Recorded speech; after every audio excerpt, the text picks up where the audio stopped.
Assalamualaikum warahmatullahi wabarakatuh. Salam sejahtera bagi kita semua. Salam Om Swastiastu. Namo Buddhaya. Salam kebajikan. Perkenalkan, saya Muhammad Wildan Amina, Prodi Ilmu Komputer. NIM saya 15 230493. Dalam kesempatan presentasi ini, saya akan membahas tentang Big Data. Dalam hal ini, karena presentasi dilakukan secara daring, Bapak atau Ibu yang saya hormati, dalam presentasi ini tidak ada sesi tanya jawab. Oleh karena itu, saya harap kita semua bisa mengikuti presentasi ini dengan seksama. Baiklah, yang pertama perkenalan diri dari teman saya. Waktu dan tempat saya persilahkan. Nama saya Nasrun Hadi dari Prodi Ilmu Komputer. NIM saya 15230410. Ya, Nama saya Dimas Arya Dwi Putra. Saya dari Prodi Ilmu Komputer. NIM saya 15230452. Nama saya Puji Triatmo, program studi saya Ilmu Komputer, NIM saya 15230187.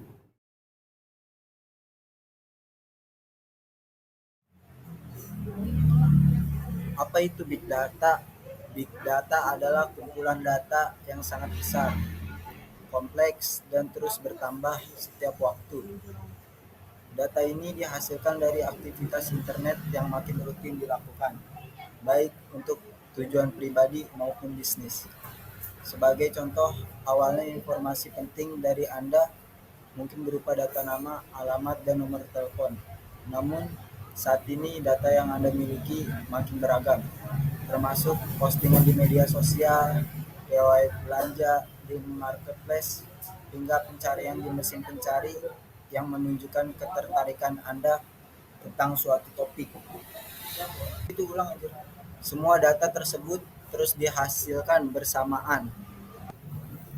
Pengguna lain di seluruh dunia bahkan menghasilkan data sekitar 2,5 quintillion bytes setiap hari. Oleh karena itu, penting untuk mampu mengelola big data dengan baik. Jadi, dapat dimanfaatkan untuk mendukung aktivitas Anda sebagai pribadi, apalagi untuk bisnis. Kenyataannya, peran big data bagi bisnis cukup besar. Sebagai contoh, bagi pengguna website, big data bisa membantu mengumpulkan data trafik website atau tingkat pembelian dengan mudah. Karakteristik Big Data. Kapan sih yang dihasilkan disebut dengan Big Data? Tentunya jika memenuhi karakteristik dari Big Data sebagai berikut. 1. Volume. Namanya juga Big Data, tentu karakteristik utamanya adalah jumlah data yang sangat besar. Misalnya secara keseluruhan atau berdasarkan platform yang mengelolanya. Contohnya, Instagram telah menyiapkan 69,23% data personal lebih dari 1 miliar pengguna di seluruh dunia. 2. Velocity. Kecepatan produksi data juga menjadi karakteristik Big Data, meliputi input data hingga penggunaan data. Dengan adanya internet, proses ini berlangsung secara instan dan perubahan terjadi secara relatif. Sebagai contoh, pengguna Instagram selalu bertambah lebih dari 100 juta akun setiap tahunnya. Itu pun dengan kondisi bahwa itu pun terjadi kondisi setiap akun memiliki aktivitas yang berbeda dan terus menghasilkan data secara bersamaan. 3. Variety. Big data dari suatu platform saja yaitu Instagram bisa bervariasi bentuknya. Misalnya ada data yang berbentuk formulir, data personal, foto, video, atau bahkan data filter Insta Story. Biasanya dibayangkan kalau data tersebut berasal dari berbagai platform dan bisnis yang berbeda. Tentu bentuk format berbeda-beda seperti dokumen, presentasi, tabel, dan lainnya. Dikirim YouTube. 4. Variety. Revolusi Industri 4.0 membuat peran data dalam membantu mengambil keputusan cukup besar, maka keakuratan sebuah data menjadi penting. Itulah kenapa variety menjadi karakteristik big data berikutnya. Biasanya dibayangkan bahwa semakin besar perubahan data, semakin susah untuk mengelolanya dengan baik. Kalau terjadi error atau kesalahan proses, dampaknya bisa cukup besar. Big data bukan hanya tentang adanya data yang dihasilkan, tapi tentang identifikasi data dengan tepat agar memberikan manfaat bagi pengguna. Salah satu contoh perdana adalah adanya pengguna, nama akun pengguna, ID dari platform sebagai Instagram, Facebook, dan lainnya. 5. Value. Big data memiliki value untuk memudahkan pengguna menginformasi dengan cepat dan mengambil keputusan berdasarkan berbagai data yang ada. Contohnya, fitur Instagram Story digunakan oleh 500 juta pengguna setiap harinya. Hal ini menunjukkan bahwa fitur yang memungkinkan pengguna membuat posting instan cukup digemari. Artinya fitur ini perlu dipertahankan pada platform tersebut dan bahkan dikembangkan dengan fitur tambahan seperti boomerang, multi capture, reels, dan lainnya. Konsep Big Data.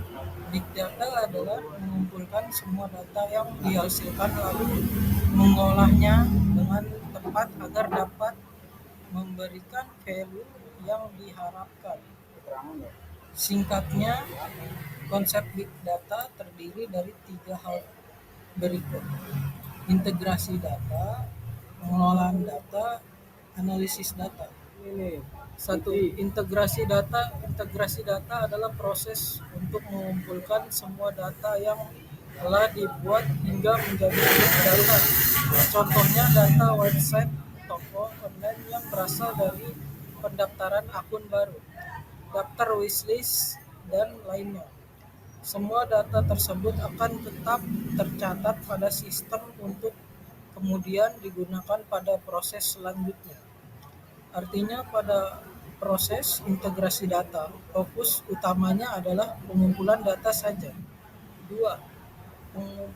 Pengelolaan data. Semua data yang dihasilkan harus mampu dikelola dengan tepat, baik pada saat menyimpan atau mengaksesnya.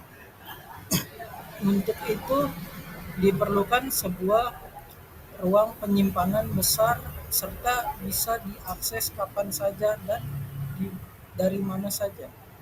Kalau untuk bisnis, penggunaan website dengan layanan hosting yang mumpuni bisa menjadi pilihannya. Jadi semua aktivitas bisnis dan data yang dihasilkan akan diproses pada satu tempat. Nantinya data pada website tersebut bisa disortir ke dalam sistem penyimpanan agar mudah ditemukan ketika dibutuhkan. 3. Analisis data. Konsep Big Data yang terakhir adalah analisis data. Artinya semua data yang sudah disimpan dan dikelompokkan sesuai jenisnya bisa dianalisa untuk kebutuhan lebih lanjut. Sebagai contoh, riwayat belanja konsumen di toko online Anda bisa menjadi informasi produk apa yang layak ditawarkan ketika konsumen tersebut sedang berbelanja. Dengan begitu, potensi pembeli produk semakin besar karena penawarannya relevan. Arsitektur Big Data. Untuk mendukung konsep di atas, diperlukan sebuah arsitektur Big Data yang jelas. Idealnya big data dikelola dengan penggunaan teknologi storage yang baik, jaringan server yang bisa diakses kapan saja dan algoritma yang canggih. Sebagai contoh, kalau Anda memiliki website atau aplikasi yang mengelola big data untuk menunjang bisnis, inilah ilustrasi arsitektur big data yang diperlukan. Pertama, data source merupakan sumber data yang bisa berasal dari berbagai sumber. Misalnya dari calon konsumen, toko online, Anda yang akan membuat akun dengan mengisi data diri. Kedua, data aggregator sebagai tools pengolah big data akan menerima data tersebut dan lalu menyalurkan data tersebut. Ada dua cara yang bisa digunakan, yaitu real-time streaming processor menganalisis data yang bersifat real-time. Hadop, tempat penyimpanan data yang sangat kecil.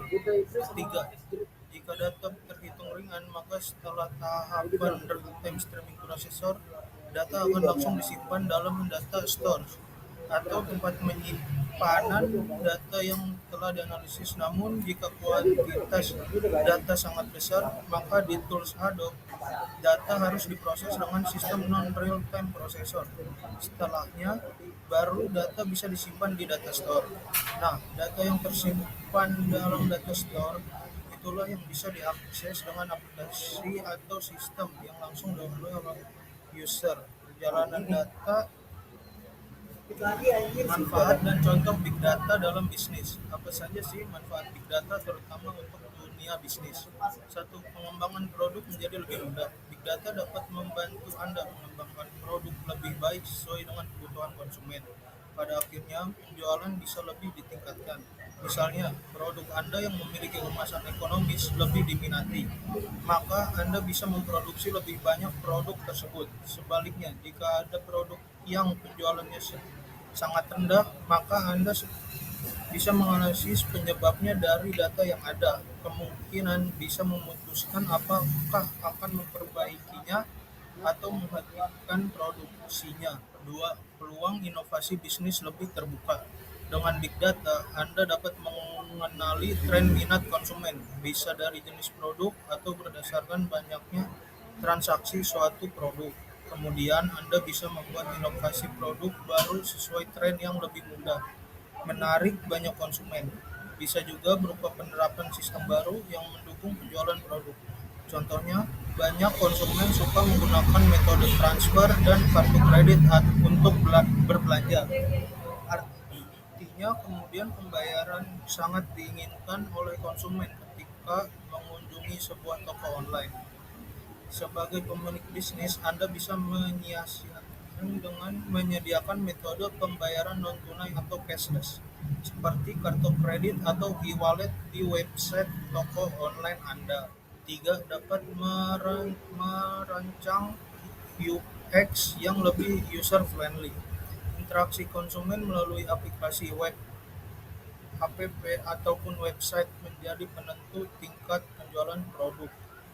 Kalau alurnya membingungkan, bisa jadi konversi yang dihasilkan kecil. Nah, big data dapat membantu Anda dengan menyiapkan riwayat belanja konsumen. Kemudian, Anda bisa menganalisa data tersebut untuk membuat interaksi pada website lebih menyenangkan. Misalnya, banyak konsumen yang keluar dari website di halaman produk, maka Anda dapat mempelajari kualitas halaman tersebut, baik dari tampilan, kecepatan, hingga navigasinya. Selanjutnya, Anda bisa meningkatkan tampilan dan kecepatannya agar proses belanja konsumen bisa lebih cepat dan mudah. 4. Resiko manipulasi data dapat dihindari. Big data juga memiliki andil dalam hal keamanan. Dengan besarnya data yang ada, Anda dapat mengidentifikasi pola data yang tidak wajar yang bisa merugikan bisnis. Contoh sederhananya, jika terjadi angka pengeluaran untuk membeli bahan baku lebih besar dari yang seharusnya, Anda bisa menggunakan big data untuk mendapatkan informasinya secara cepat. Apakah ada kenaikan harga atau ada penambahan jumlah bahan baku yang dibeli? Hal ini penting untuk bisa mencegah terjadinya manipulasi data, karena semua data sudah tercatat dan dapat diakses secara mudah dan cepat. Demikian presentasi dari kelompok kami. Kurang lebihnya mohon maaf. Saya akhiri. Taufiq wal hidayah. Wassalamualaikum warahmatullahi wabarakatuh.